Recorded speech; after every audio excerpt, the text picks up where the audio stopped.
చెప్పండి నాగరాజు గారు, మీ ఊరి పేరు ఏంటండి? వేమవరం. వేమవరం విలేజ్.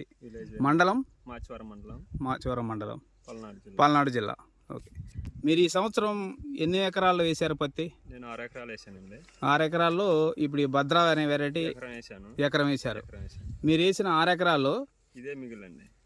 భద్రా మీకు బాగా నచ్చిందా? నాకు కాపు చిక్కదనం కానీ, కాపు చెట్టుకి కాయలు కానీ, గోడ పూత కానీ, ఫ్లవరింగ్ బాగుంది.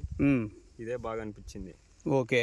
మీరు చుట్టుపక్కల రైతులు అడుగుతున్నారా, ఎవరికైనా చెప్పారా? చాలా మంది చూసారండి. ఓకే. చేను వేసిన తర్వాతనే ఇది ఇప్పటికీ ఇదే మిగులు అని చెప్పేసి ఇక్కడ ఏరియాలో అని చెప్పేసి అన్నారు కూడా. ఓకే. అది వచ్చే సంవత్సరం మీరు వేసే ఎన్ని ఎకరాలు వేస్తారు పత్తి? నేను మినిమం 10 ఎకరాలు దాకా వేస్తానట. ఈ ఏరియా తగ్గించాను, 6 ఎకరాలు వేసాను. ఓకే. నెక్స్ట్ ఇయర్ వేద్దాం అనుకుంటున్నాను, 5 ఎకరాలు 6 ఎకరాలు. ఓకే. 5 ఎకరాల్లో మరి భద్రా ఎన్ని ఎకరాలు వేస్తారు? ఇదే వేద్దాం అనుకుంటున్నా, 5 ఎకరాలు. మొత్తం 5 ఎకరాల్లో భద్రా 10 ఎకరాలు వేస్తాను.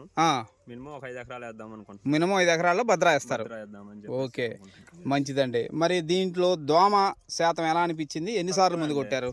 తక్కువే శాతం, పురుగు కానీ తక్కువే. అయితే బాగానే ఉంది. నేను ఇప్పటికే 6 సార్లు కొట్టింది కూడా. 6 సార్లు కొట్టాను. ఓకే. బలం ముందు ఏమైనా పెట్టారా? ఒకసారి పెట్టాను. ఒకసారి బలం ముందు పెట్టారు. ఓకే. ఇప్పటికి సుమారుగా కాయలు ఎన్ని కనపడుతున్నాయి మీకు ప్లాంట్కి?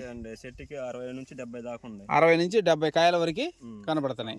సో దీంట్లో ఏంటంటే ఇప్పుడు వరకు అంటే మేము చూసిన మా అవగాహన ప్రకారం అయితే 60-70 కాయలు ఉంటే మీకు 12 నుంచి 15 ఇంకా ప్లస్సే వచ్చింది. అంటే 15 పైన వచ్చే అవకాశాలు ఉన్నాయి.